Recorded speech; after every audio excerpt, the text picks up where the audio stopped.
So this last topic is related to the question of the 4 or 5 Buddha bodies, Rupakaya, Nirmanakaya, and so on. And also I will add a short explanation on the difference between consciousness and mind. So as the aim of all Buddhists at the end is to reach Buddhahood, it's very nice that this is the topic of the last meeting, Buddhahood. Last week we treated 3 levels of compassion and fighting with irritation, and we practiced the meditation on the Buddha posture and advanced tongue-line practice, using some different lights with the in-breath and the pause and the out-breath. So because tonight we will investigate some aspects of Buddhanature. It is nice that we start with a meditation on the Buddha. Last week we meditated on the inner and the outer Buddha posture. This one is a little bit different. So it's a guided meditation. It's easy for you. So please, if you want to sit in a comfortable position.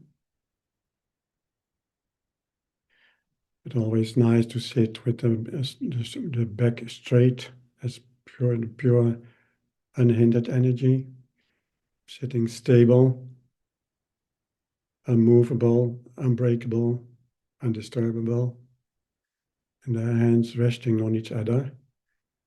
That means the emptiness and the emptiness of discrimination of Buddhanature, or the non-duality, the very blissful quality of non-duality. This is a real liberation, sometimes I feel, non-duality. No friends, no enemy, not being angry, not being attached, no aversion, non-duality. Very blissful state. So this, the hand resting on each other, and your face is relaxed, the lips, the jaws, the brows, the eyelids, because they are the expression of kindness and wisdom of the Buddha inside.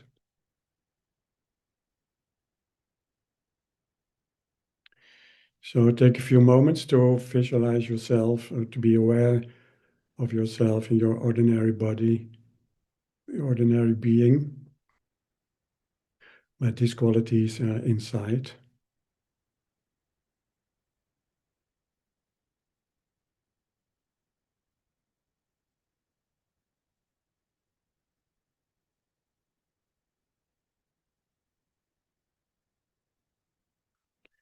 And separate yourself from, in your mind, from all the daily business.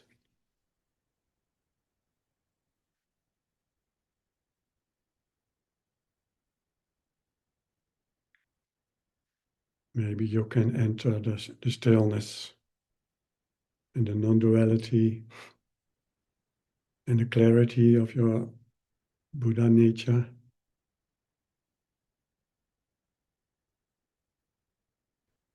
That is beyond all our daily worries and all our daily joys and all our constant change in daily life.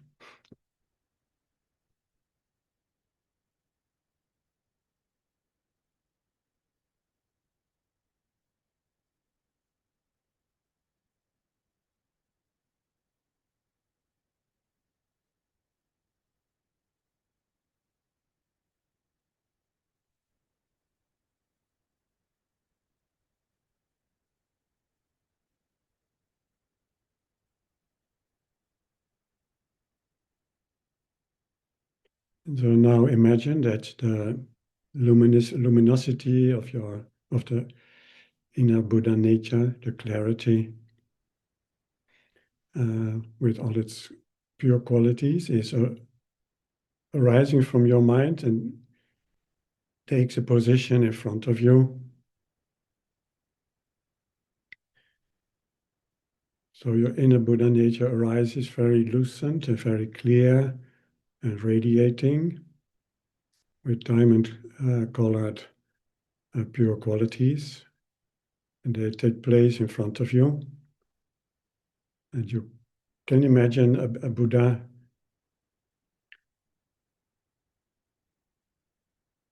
in front of you with this lucent quality, radiating,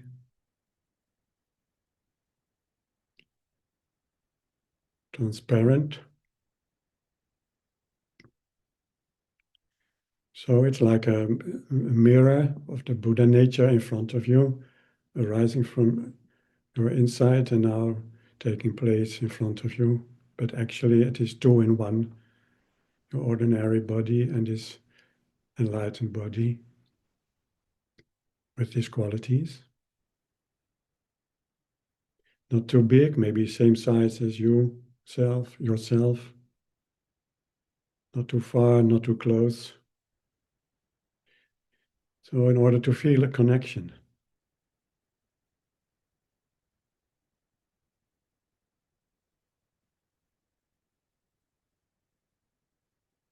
So this is your inner Buddha nature with all the qualities, the being that arises in front of you in a non-dual experience.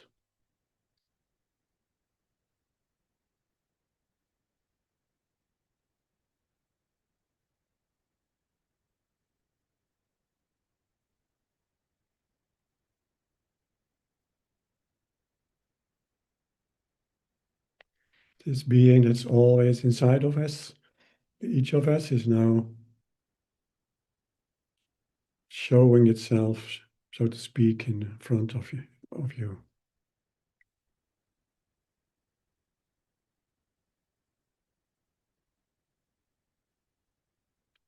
And the smile in the face is real and full of compassion and love and friendliness.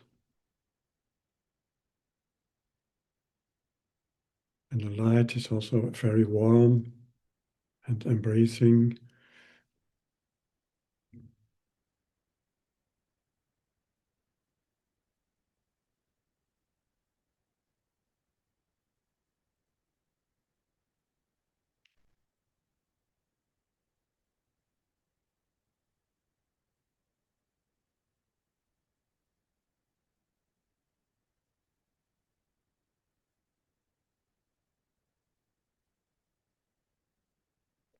And then from the forehead of this luminous Buddha in front of you, from its forehead arises a white Om, OHM, and it touches your forehead.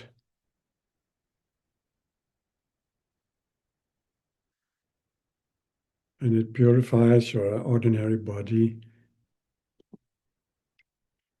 It heals all the obstruction, all the limitations of the body.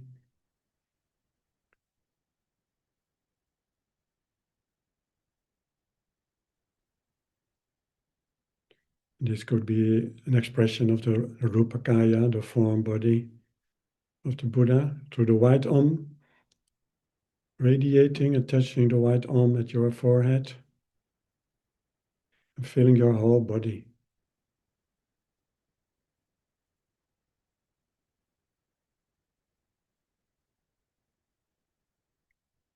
And your body transforms in the same qualities.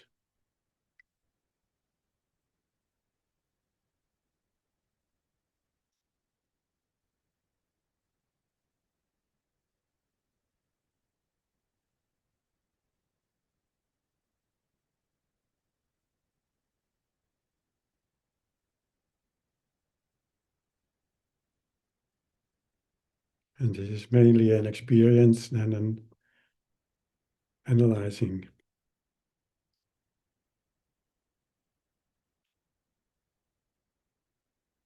And then from the heart of the Buddha in front of you arises a red H.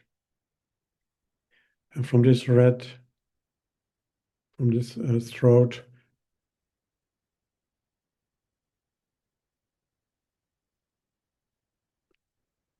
from the throat arises a red and it fills and enters your throat, and it blesses all the speech, all the impure speech. And it is the bliss of the wholesome speaking.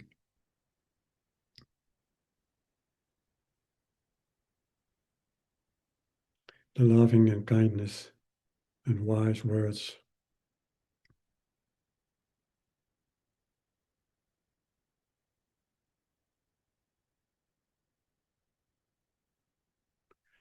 And this is an expression of the Sambhogakaya, the bliss and the joy of the Buddha nature.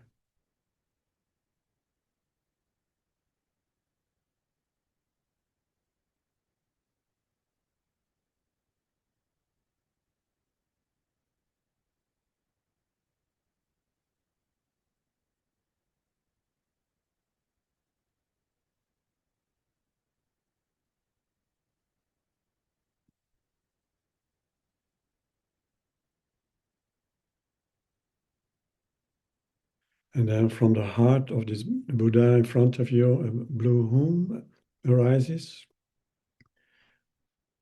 And this home radiates with blue luminosity into your heart.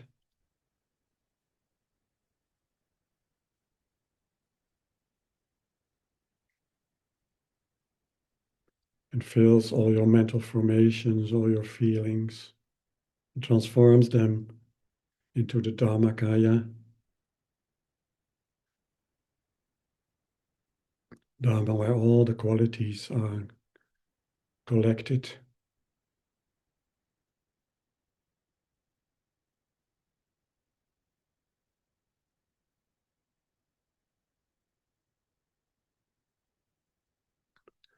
All the wisdom and all the skillful means, all the compassion and love.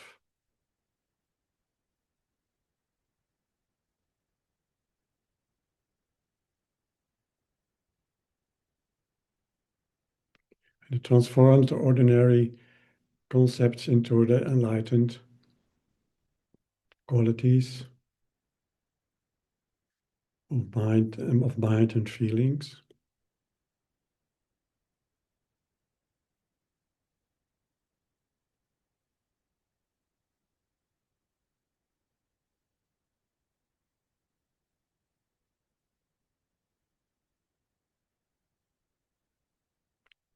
Now be aware of your multicolored rainbow body,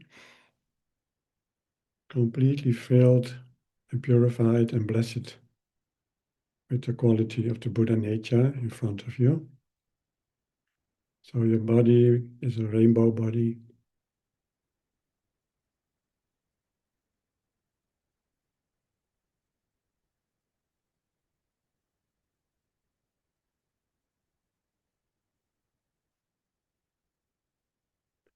With all the qualities of a rainbow, like transparent and very light and very gentle.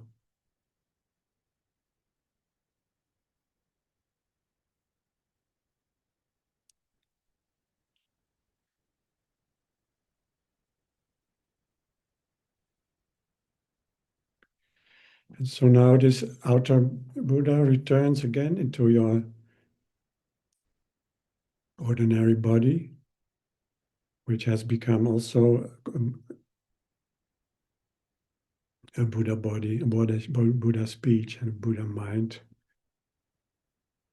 So your ordinary body now is a pure enlightened body, and they are non-dual, coming together into one.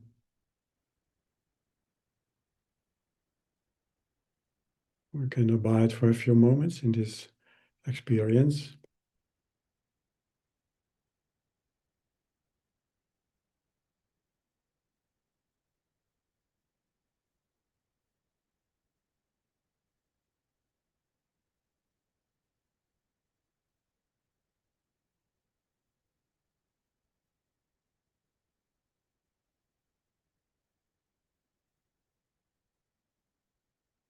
All your words are mantra. All forms that you see are deities. And all your thoughts are wisdom. All words are mantra. All forms are deity. And all thoughts are wisdom.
Okay, thank you.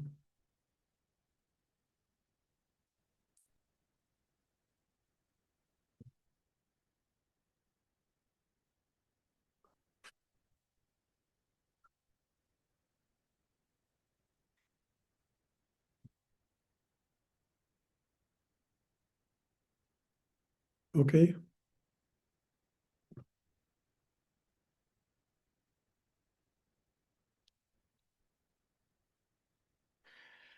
Buddha's never far away.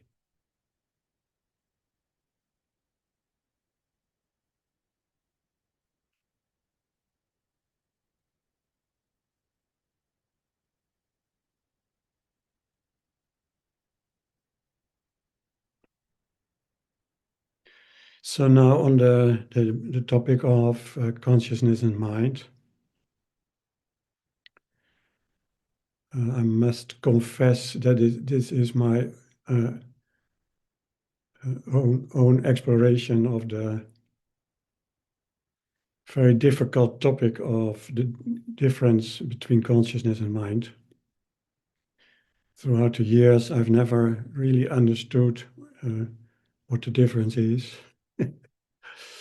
uh, when according to the texts or according to the explanations of several teachers, I found it always confusing because it's one way or another always mixed. Sometimes consciousness is called mind. By another text or teacher, it's called consciousness. Sometimes it is enlightened consciousness and impure mind. Sometimes both together. I know from the Tibetan language that there are several meanings, several explanations on the word mind itself. There is Shirap, there's jhana, uh, and so on. So I found for myself a certain explanation and order that I found very, very helpful, and also very helpful for others, like us beginners. And it is clear enough to use in daily life. So having said that it is not my wisdom, but it is a meaning, an interpretation that is very helpful for my practice, and I found out for others as well. And I don't think that is very far from the meaning in the texts and in the teachings. I think it correlates very, very good. So anyway, um, there are two very clear differences between consciousness and mind. And maybe you are already very familiar with it, I don't know. But consciousness means there has to be something that we are conscious of. So consciousness means there has to be something that we are conscious of. And most of the time we are conscious of form. And we've been talking about the aggregates discourse, about form and experience and feeling and mental formations coming together in the consciousness itself. There's several factors coming together, like the aggregates and as the feelings and the forms and the mental formations and experiences. And they arise, the beginning of their arising is the form outside. So there is a consciousness of form. And in other words, if there would not be any form, then also there would not be any consciousness, because there's nothing to be conscious of. This is a very simple approach of consciousness. If there's nothing to be conscious of, then there is no consciousness, no ground for consciousness. And of course, this is the mind, and this is the Buddhanature. We'll come to that. And so as soon as we are aware of some something like out in the outside world, a form, a sound, then inside all kinds of feelings and mental formations and experiences arise. And these are all consequences of the arising of form and the grasping to form. So we can say that feelings and mental formations, the way we think, and our opinions and so on, they are indirectly forms. Thinking is a form, mental formation is a form, feelings are form, experiences are form, because they are arising from a form outside. So there is consciousness from the outside world, and it continues as forms in our inside experiences and mental formations. And all these are these behavioral patterns, these habitual tendencies, they are stored in our alaya vijnana, our storehouse consciousness. So the alaya vijnana is a subconsciousness that is full of all kinds of consciousnesses related to experiences of form and feelings and mental formations. We've been talking about it. And that is where our karma, our negative and positive karma, is stored, and our habitual patterns, tendencies. So alaya vijnana and habitual tendencies are also considered to be form because they arise from consciousness. And of course, another aspect of consciousness is that there is constant change. There are just moments of consciousness, and this consciousness is restless because we constantly, our consciousness is constantly triggered by forms outside and forms inside. And our experiences from the outside world, they are in constant change because the outside world is constant change. Our consciousness and our reaction as forms to the outside world are also constant change. Feeling is constant change. Mental formation is constant change. Our speech is constant change. There are nothing but moments and in the arising from consciousness. And for that, they are also restless. They are restless, and they are impermanent. So in other words, we can also speak of consciousness there is a chain of moments of consciousness. Compared to the mind, consciousness is not one comprehensive state of consciousness. What we call or experience as consciousness is actually a chain of moments of consciousness, and these moments of consciousness arise from the forms outside and our aggregates, our skandhas.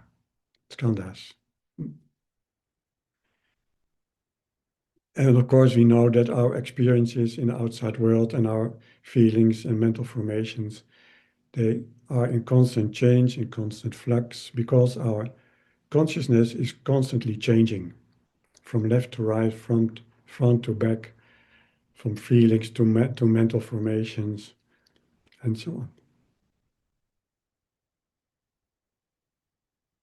So there is not one state of consciousness. There are countless moments of consciousness, like a mala, like a chain, a prayer chain. And they are connected through pauses.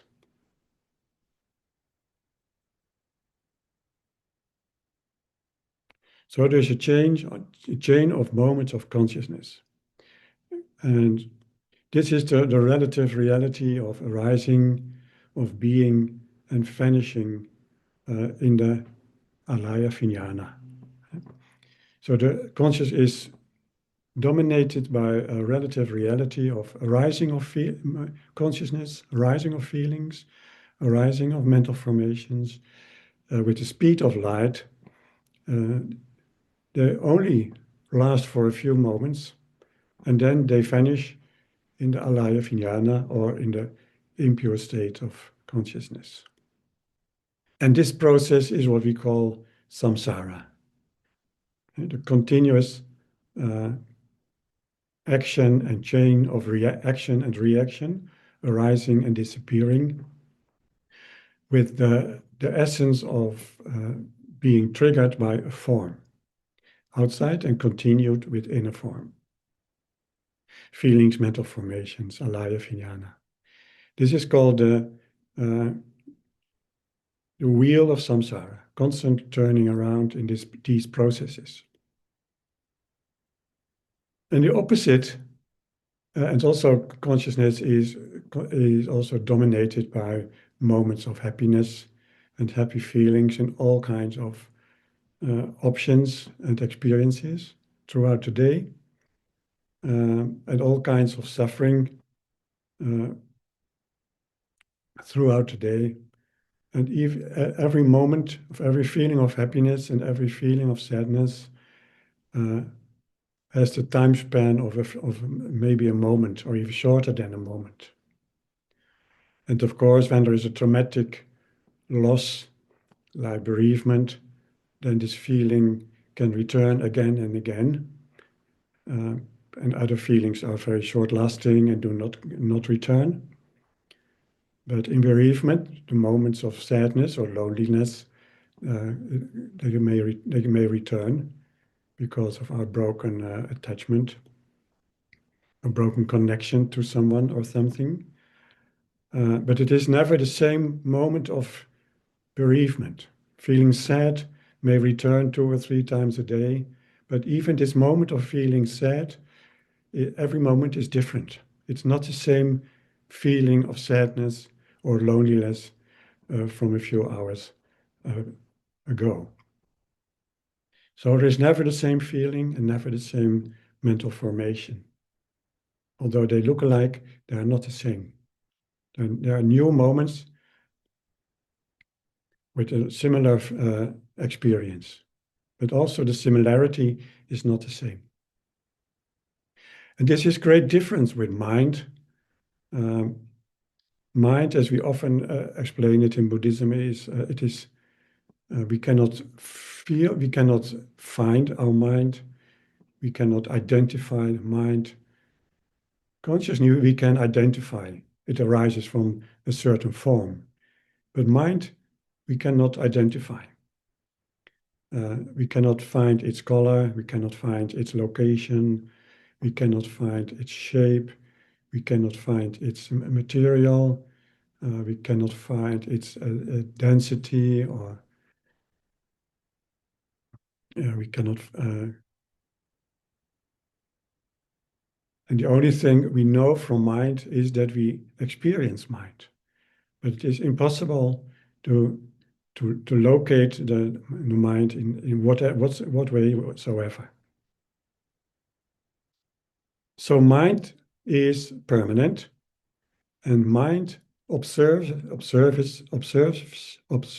consciousness. So consciousness is in essence the same as mind, but because of this process I've just explained, it is called impure mind, so to speak. Here's the confusion arising.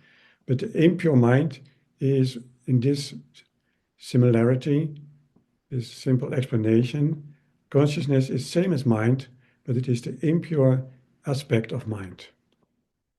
So as in essence, it's the same. But we might say that all these aspects of consciousness, as I've explained, is the samsaric aspect of the pure mind. Something like that. So mind knows consciousness, observes consciousness, but is not affected by consciousness.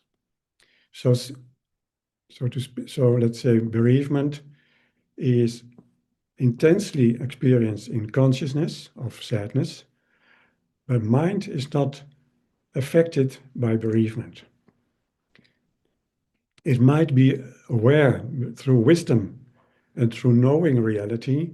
It might be aware of the sadness in the consciousness, but it's not the same.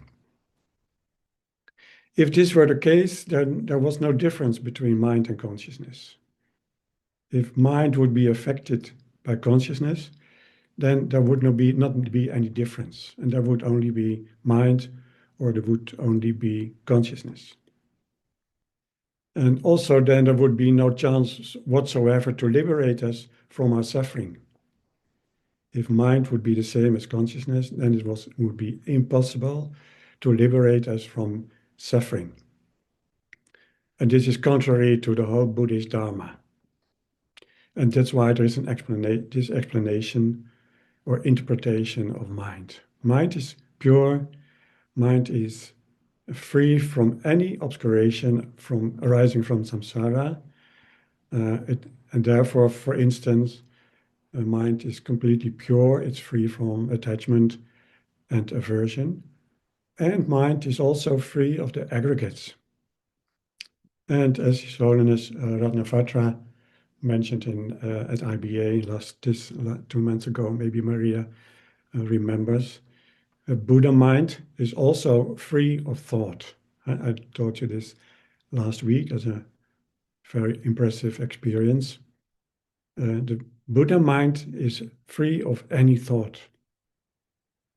And therefore it is limitless, and it is inexpressible. And mind as an enlightened energy is all-pervasive in every experience in our samsaric life. But because it is free of samsaric impact, it is called, the mind is emptiness and bliss together. So emptiness is the nature, the nature of mind, because it is like space, it is limitless, it is luminous, it is radiant, it is lucent, transparent, there's no boundaries. So that is the empty quality or the empty nature of mind. And of course, this is contrary to consciousness, which is full of all kinds of experiences and mental formations. And the bliss aspect or the blissful aspect of mind is the enlightened quality. Enlightened means it is by nature free of samsara. Thus the bliss means it is by nature free of the qualities of samsara or the disadvantages of samsara. So mind in its pure state, in its original state, is empty of any experience. And it is because of liberation from samsara, it is bliss. And this bliss means there's no obstruction, no obscuration, no cause for suffering whatsoever. And there's also no cause of suffering, of happiness, as we know it from samsara. The natural state of the luminosity of the mind is blissful because it is free from any obscuration, as we know this from samsara. And therefore it's also called nirvana. Nirvana means extinguished. Extinguished. And this extinguished means there are no causes for samsara present, because all those causes are, in the purity of the mind, extinguished, and even, or even better, they are not present, they were not present, and they will never be present, and they have never been present. So extinguished actually relates to samsara. All the causes for samsara are, in the pure nature of the mind, are extinguished because of the qualities of the pure nature of the mind. So samsara is extinguished because of the bliss and emptiness and the qualities of the purity of the mind. And in that sense, it's often in the Vajra Tantra mentioned that samsara is the secret nirvana. Samsara dissolves finally into nirvana. It dissolves into the purity of the nature of the mind because of the qualities of the purity of the mind. And through that, samsara will dissolve and extinguish, and this is called nirvana. So samsara is not really existing. There are causes and conditions, as we all know. And so that therefore it is limited and constant change. And actually not really existing. And nirvana is ultimate nature, ultimate reality, always present, and never changing, and eternal and limitless.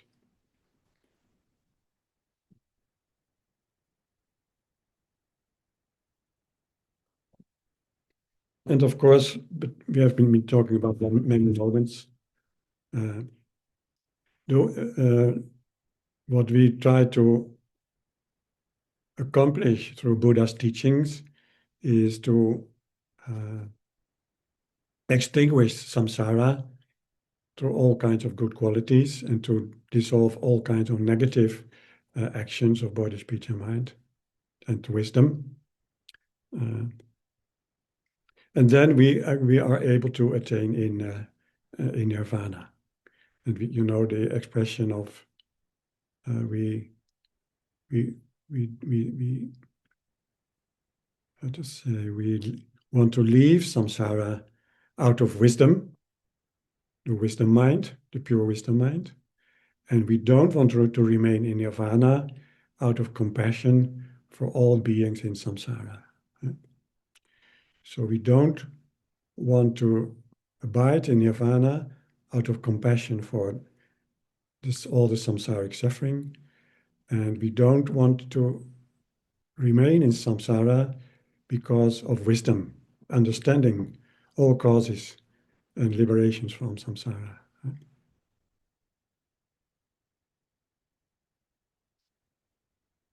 So therefore, mind is a kind of being, so to speak, that is always there and is one state, while samsara is an endless chain of speed, of changing, of moments of consciousness. Samsara is not a full state. Samsara, as I have mentioned, is a state of countless moments of consciousness, constant change. But nirvana, the mind, the ultimate nature of the mind, is one state, and able to be all pervasive for samsara. So this is briefly my explanation of the main difference between consciousness and mind. So I hope it is a little bit helpful for you, or at least a little bit clear.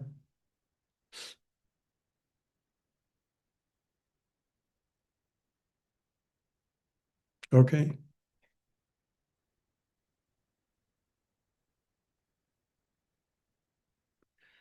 And of course, this is very, very brief. We might talk about this for many more hours, but this is just also the basis for the next topic, the last topic. And this is the question about the 4 or 5 jhanas. So we have the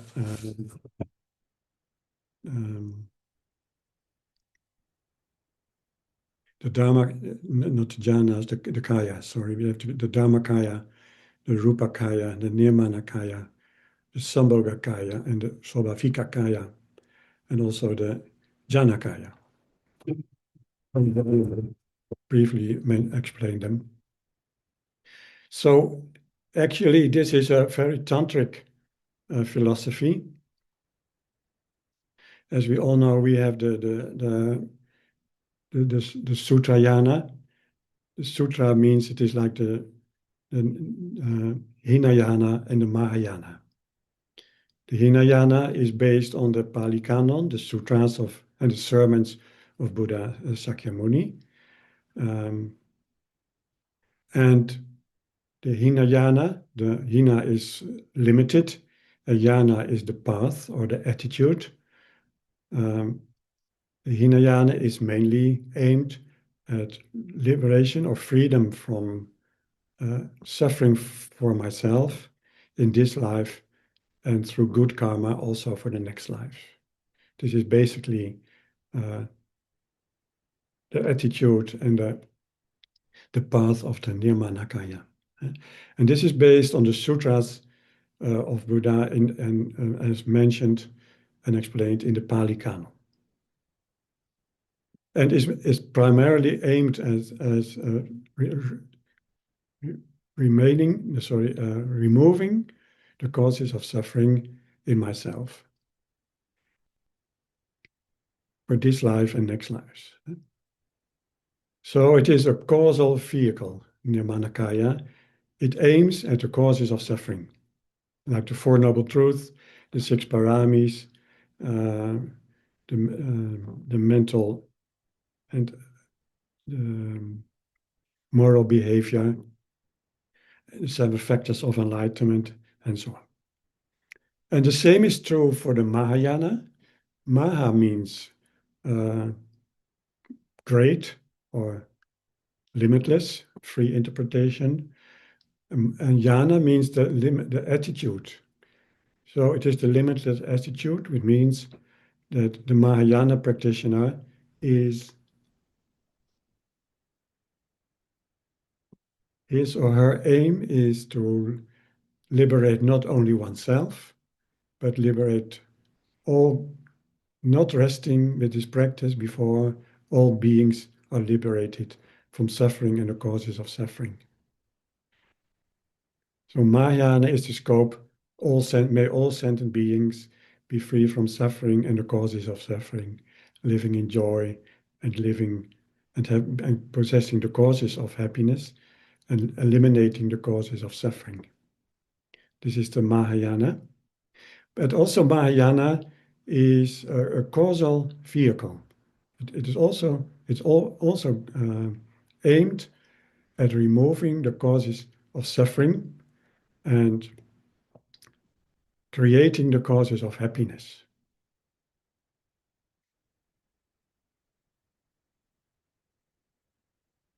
And the difference, is it just for me, Theravada, Hinayana, or is it different, or is it not only aimed at me, but all beings that arise in my consciousness and in my attitude?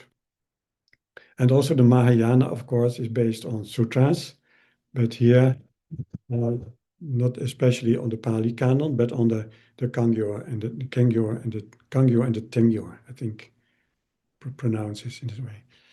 So here, the basis for Mahayana is the Mahayana sutras of Kangyo and Tengyo. And these are now translated again in the project of 84,000 by Dongsa Yamyang Gyaltsen Rinpoche, an enormous project to translate again in modern times of the Kangyo and the Tengyo. So the difference between Theravada and Mahayana, Hinayana and Mahayana, is the bodhicitta, the relative bodhicitta. I think you're familiar with that. And Mahayana is also divided in two. The first Mahayana path is the bodhicitta, as I've just mentioned. May all beings be free from suffering, and may all beings be happy, and may they accomplish the causes for happiness and dissolve the causes of suffering. And this is also called the Paramitayana. So the practice of a Mahayana Buddhist is the same as the practice of the Buddha.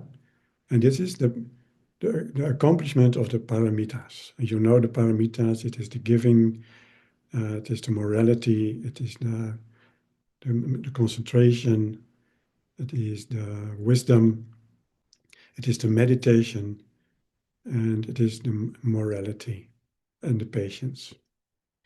But we on the Paramitayana path, we are trying to accomplish these 6 paramis, or 10. But on the Buddha level, it means paramita means these 6 are accomplished. So Paramitayana means, paramita means these 6 are accomplished. And this is the Buddha. And we as practitioners of Mahayana and Paramitayana are trying to accomplish. So I cannot say I'm practicing paramita. That is not literally not true. I'm a practitioner of how to reach the paramita, something like that. But the full accomplished Buddha is also the full accomplishment of the 6 paramis. So this is one part of Mahayana. And then the other part is the Vajrayana or Mantrayana, or also called Tantrayana. So the first part is bodhicitta, related to paramitas. And the second part is the Vajrayana, the Mantrayana. And this is also related to the well-being of all beings in the samsara. And yana means a mode or practice or attitude. And Vajra or Tantra or Mantra, Vajra means indestructible. Indestructible, maybe you know this symbol.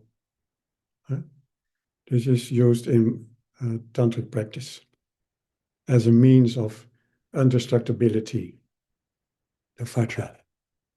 And this, of course, relates to the indestructibility of the Buddhanature. And this Vajrayana is the result.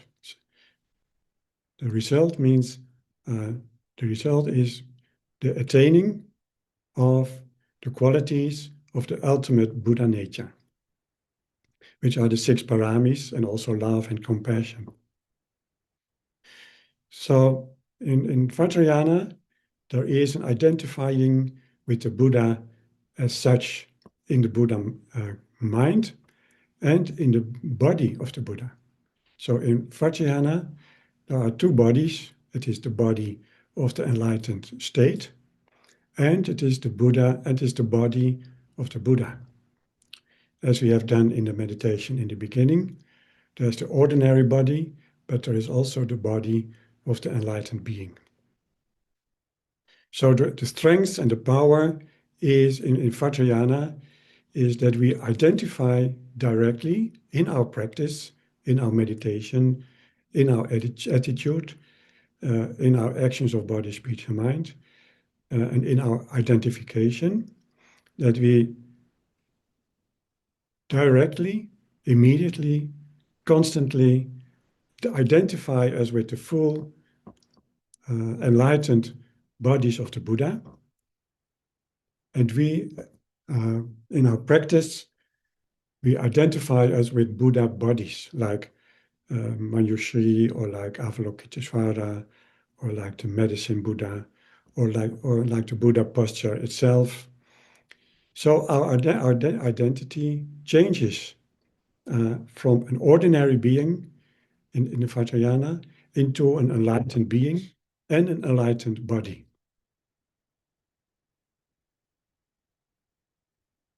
And this means there is an immediate identification with a state of mind that is enlightened, or should be enlightened, and is also identified with a state of mind that is free of suffering.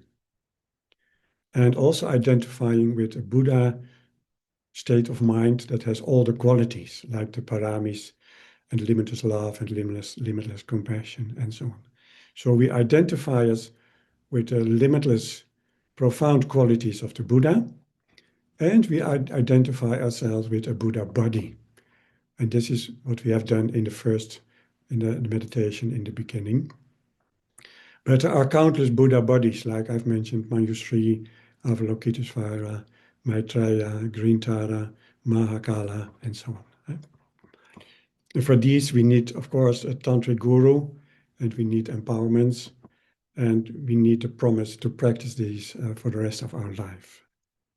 So we change our ordinary identity immediately with an enlightened identity. We become, in our practice, so to speak, divine beings. We become Buddhas and Bodhisattvas, and we emanate them from the purity of our mind. And the Tantra is said to be explained by Buddha Akshobhya. So these are separate canon of texts, like the Guhya Samaya Tantra or the Vajrayana Tantra or the Kalachakra Tantra or the Saputa Tantra. And these are all esoteric, secret tantric texts. They are not available. They have to be explained by a tantric master, just like the initiations. And then through this initiation, we change our ordinary identity from samsara into an enlightened identity. So this is the quick path, the immediate result, what we identify. We have not yet the result, but the path is to identify with the result, and in this way to accomplish the result. So we create the emanations of all kinds of Buddhas and Buddha qualities arising from our Buddha nature. We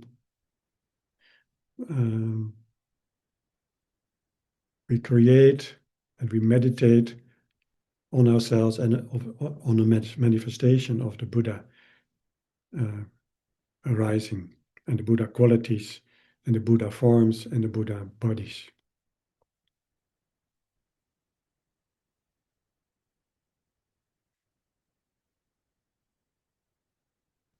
We identify with the result, and in the Theravada and the Mahayana, we try to dissolve the causes for suffering, the causes, and we aim for the result. And Tantrayana is the immediate practice, the practice for immediate result.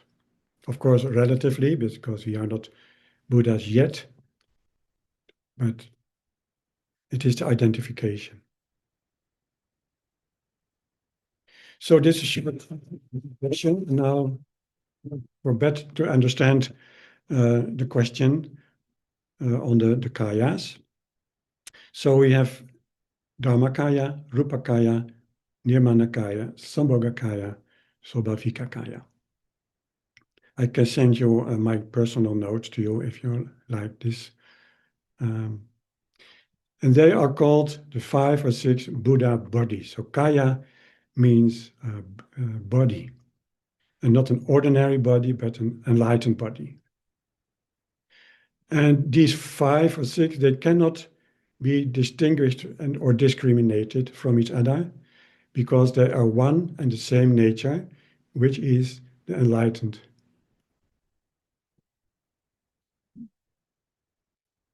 Someone left and is returning.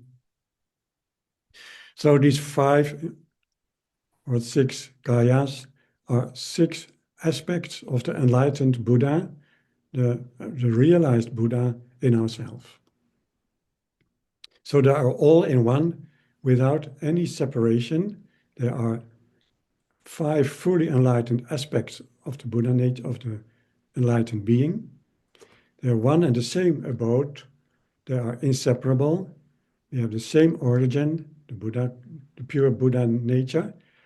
They have the same qualities and the same nature. But there are some differences because of the discrimination for us. So the Dharmakaya, Dharma literally means, has many meanings, but here it is, Dharma means a reality, the true reality, the ultimate reality. So Dharmakaya is the truth body, the body of ultimate reality. It is the essential purity of the mind in its purity. And it has the Janakaya, which is the wisdom, the blissful, omniscient wisdom aspect. So the Dharmakaya, the truth body, has the aspect of jhana, which is the blissful, omniscient mind of a Buddha. And it has the Sobhava Vikakaya, or the nature body. And the nature body is the emptiness of the Buddha's mind. So, to be brief, there are two aspects of the Dharmakaya. It is the ultimate reality, and it has two qualities. One is the blissful, omniscient mind of a Buddha. So that is the blissful, omniscient wisdom mind of the Buddha. And the Sobhava Vikakaya is the nature. And this nature is emptiness. So it is emptiness and wisdom combined.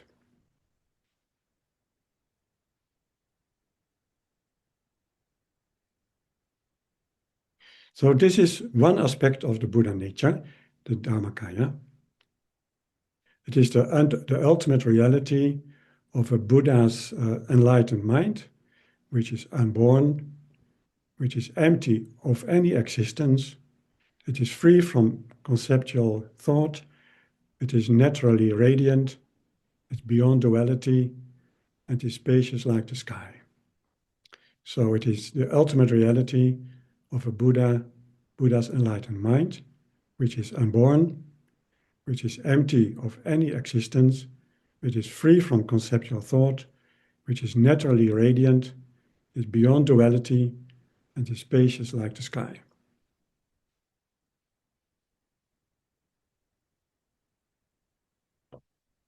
So that's how you are, ultimately.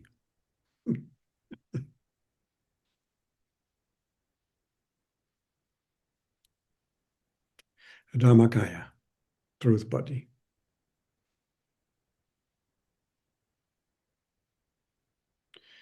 So then there is the Rupa Kaya. And the Rupa means form. Rupa Kaya. So it is the body that has a certain form. Not an ordinary form, but an enlightened form. So of course this form body is also, the body is actually the fully enlightened being. That is the body, and the form is the fully enlightened being. And it is the result of the complete and perfect accumulation of merit. So the form here is the ultimate perfect accumulation of merit. So form is not a physical form or a form that we can recognize. Form here means it is the result of a complete and perfect accumulation of merit. It's more like a sphere or an abode than a body. And this Rupakaya has also two aspects. One aspect is Sambhogakaya. And Sambho means, or Sambhoga means bliss, enjoyment, happiness. Dus great joy, ultimate bliss, great bliss. Something like that. So it's more in the feeling aspect. And in this bliss body arises as an enlightened mind and to appear for the benefit of bodhisattvas. So the Sambhogakaya is teaching the enlightened mind, the enjoyment body of bliss, which is an enlightened mind, is a highly realized being, of course, who is the Buddha, and is teaching the bodhisattvas, the beings that we cannot see or recognize. And the second aspect is the Nirmanakaya. And nirmana means emanation. Emanation. So, emanation body is the second aspect of the Sambhogakaya, the bliss body. One aspect of the Rupakaya. The Sambhogakaya is the bliss body, teaching the bodhisattvas, and is one aspect of the Rupakaya, the sphere of mode of the form of the Buddha. And the Nirmanakaya, the second, Nirmanakaya means emanation. And the Nirmanakaya Buddha appears in a form that can be recognized by ordinary beings like us. So the Nirmanakaya is able to transform in any form that is visible or recognizable for us as ordinary beings. So it means your enemy can be a Nirmanakaya body or Nirmanakaya emanation of the Buddha. Your enemy can be a Nirmanakaya from the Buddha in order to teach as a lesson. It is said that Nirmanakaya can have any form that is helpful for us suffering beings on the path. So we never know if we meet a Buddha, because Buddha is in disguise in the Nirmanakaya in order to be visible. And you can see that the Buddha, if you have a Buddha form or a Buddha statue, you see that it is a very simple Buddha statue. And this is the Nirmanakaya Buddha as he arises, or she. And the Sambhogakaya, just the blissful body of the enlightened Buddha that teaches the bodhisattvas, is the Buddha statues that we see that are full of beautiful clothing and beautiful. Don't know if you can see. Maybe you try.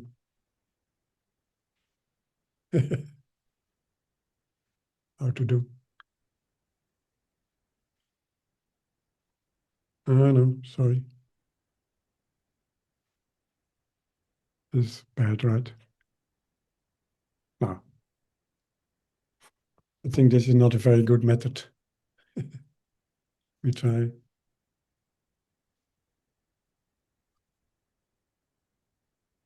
No. I should have practiced. This is hopeless. But I think you all know from your practice that, like, let's say, the Buddha of compassion, Chenrezig or Avalokiteshvara, she or he has many jewelry, wonderful clothing, a crown on the head. Let me see. She has flowers, she has a moon, she's sitting on the moon, she's sitting on a lotus. She has beautiful eyes and all kinds of colorful clothing, all kinds of jewelry. So this is the Sambhogakaya aspect of the Bodhisattva. It means it shows all the qualities that brings us joy and happiness. So Buddha Sakyamuni, the common Buddha statue, is simple with just clothing, which is Nirmanakaya aspect. And the Bodhisattvas, for instance, with all I've just explained, they are the Sambhogakaya. They show a lot of joy and bliss in their presence. So the quality of the Sambhogakaya finally is this enjoyment. Buddha has 5 qualities that were expressed in the Buddha statues. It is the Sambhogakaya Buddha, the enjoyment body, the great bliss, is only giving Mahayana teachings and always giving Mahayana teachings. And these 5 Buddhas, they exist until samsara ends. And third, they are surrounded by countless and countless bodhisattvas. When you read Mahayana sutras, they also always start with the presence of countless and countless bodhisattvas, Buddhas, Yidams, and so on. Very interesting, blissful to read. And they abide in the pure realm of the Buddha. They abide in the pure realm of the Buddha. And they are adorned with the 32 perfect qualities and the 80 minor perfections of the Buddha. So they give Mahayana teaching. They exist until samsara ends. They are surrounded by countless Buddhas and Bodhisattvas. They abide in the pure realm of the Buddha. And they are adorned with the 32 perfect qualities and the 80 minor perfections of the ultimate Buddha.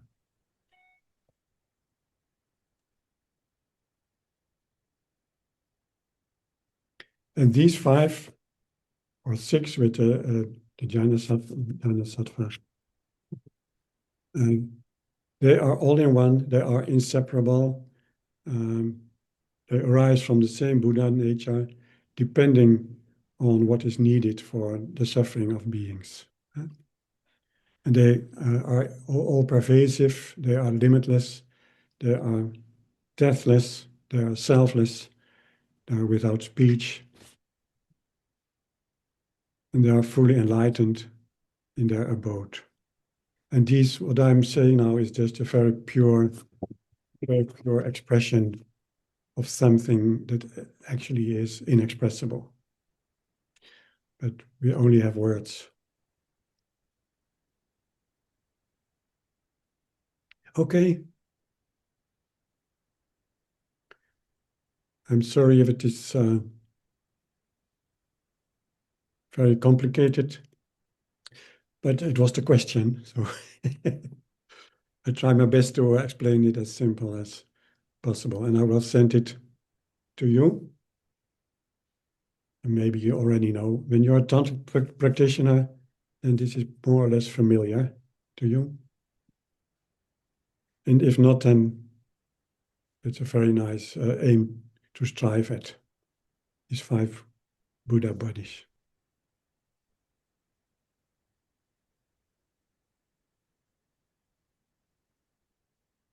And of course, you can find in the text many explanations, which might be very different.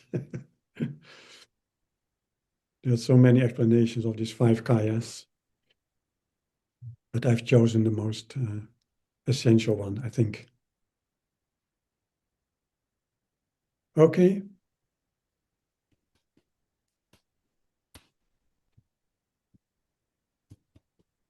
So shall we finish with I find myself a wonderful meditation. I think we've done it before, with some of you.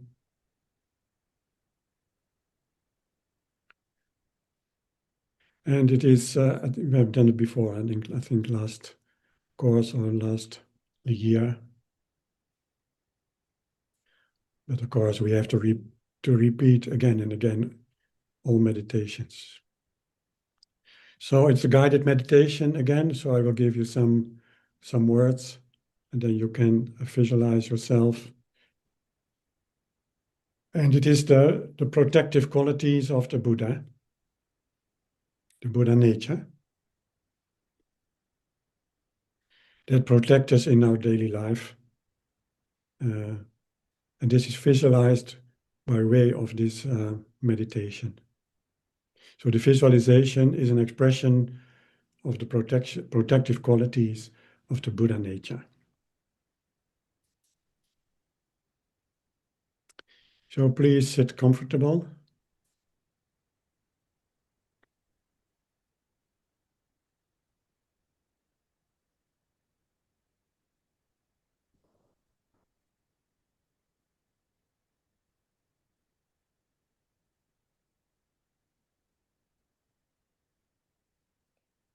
And now directly visualize yourself as an enlightened being. Like, for instance, you're sitting in a lotus posture. You're an enlightened being, so it's possible. Or you sit on a lotus that arises, is free from samsara, beyond samsara. And you're on a moon disk, which is that diminishes the suffering of, cools down the suffering of all beings. So it's the purity and the compassion. And your body is like a Buddha, like the first meditation. It's not a real body, but it's a body of light, transparent, radiating, and the Buddha qualities like in many beautiful colors. So you are a real being, but with a body of light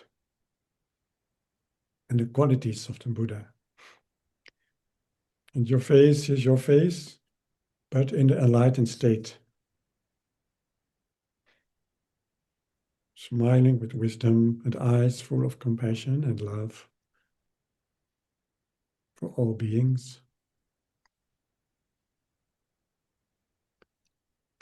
So maybe you feel the vibrations. You're completely purified of all obscurations of samsara.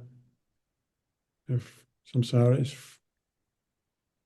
completely dissolved in your enlightened state. Samsara is dissolved in nirvana.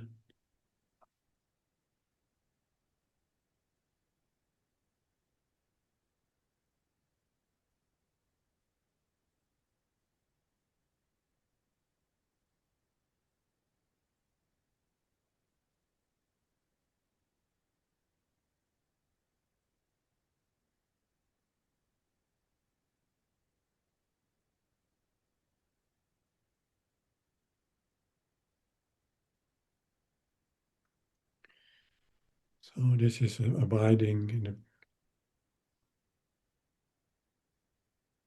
the ultimate state of the five Buddhas.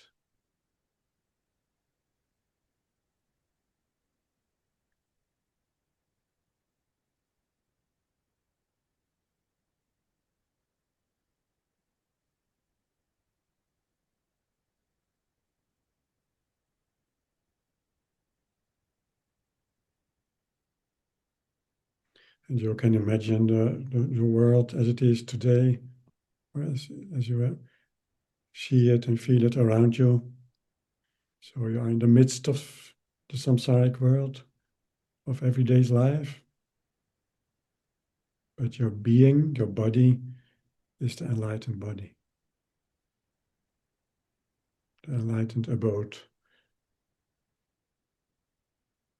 not touched by samsara.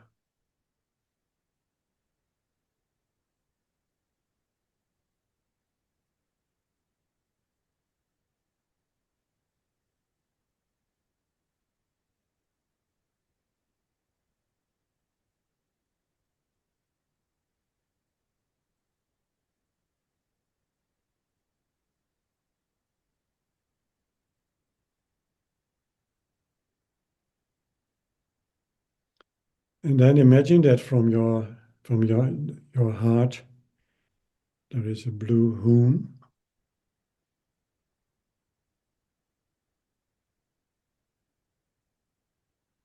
It is the essence.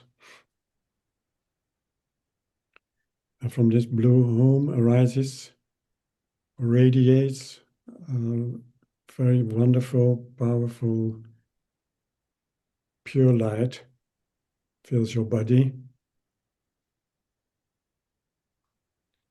From the blue hum arises a very pure, beautiful white light. And it purifies all the obscurations and all the suffering, all the conflicts, sorrows, whatsoever, from your ordinary mind. And it forms outside of you a tent, an egg-shaped tent around you.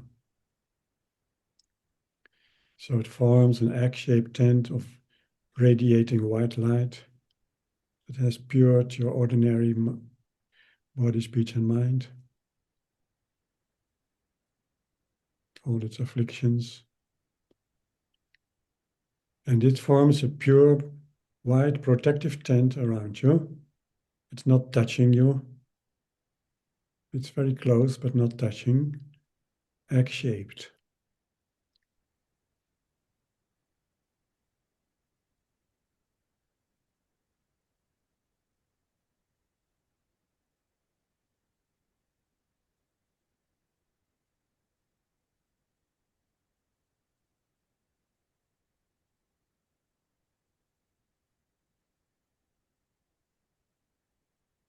And then again, from the blue home in the Buddha, inside of the Buddha, arises a very powerful and warm and radiating and vibrant, lucent yellow light. And it increases all good qualities, all your Buddha qualities and all the ordinary qualities are increasing until the level of Buddhahood. And it fills your whole body as an enjoyment body. And it builds an egg-shaped tent outside of the white tent. Very close, not touching, vibrating,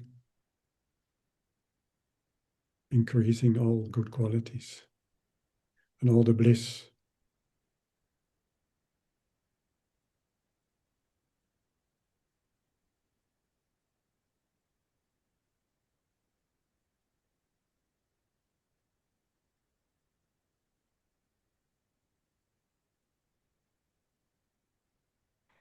And then from the Nirmanakaya that you are, this Buddha visualization, from the blue home arises a blue light.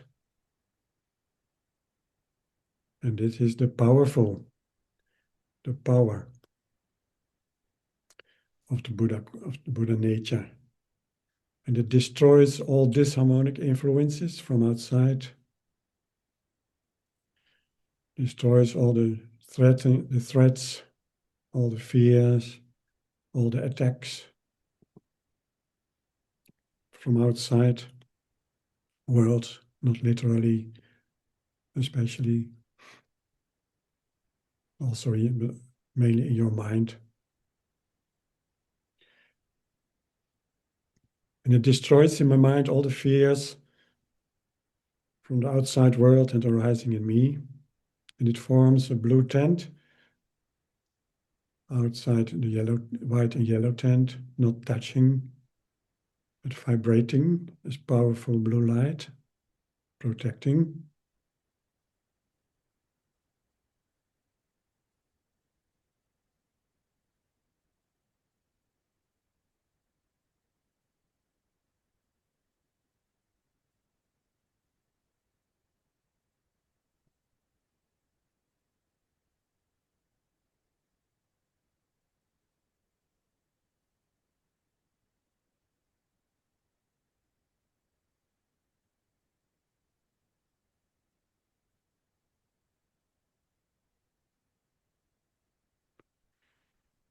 And then finally, from the blue home, in the Nirmanakaya heart, arises as the Sambhogakaya, a green light.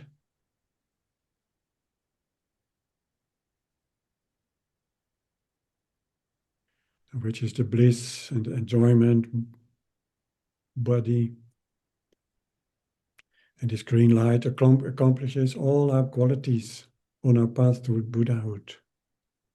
So it purifies the mind, accomplishes all the Buddha qualities to be developed. And it forms a green tent outside the white, the yellow, the dark blue tent, not touching. And this is a protective tent of luminosity with all qualities. As an enlightened being and enlightened qualities. In the midst of samsara, in the midst of the suffering and the ignorance and so on.